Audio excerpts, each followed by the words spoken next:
Relation করলে নামাজের সাথেই করুন, ইনশাল্লাহ কোনোদিনও ঠকবেন না।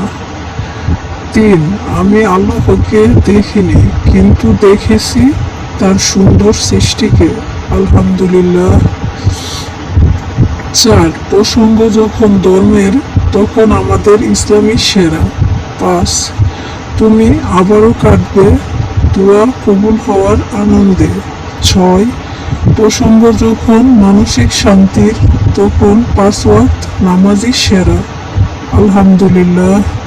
7, হারামের জন্য অশ্রু না ফেলে হালালের জন্য অপেক্ষা করা উত্তম।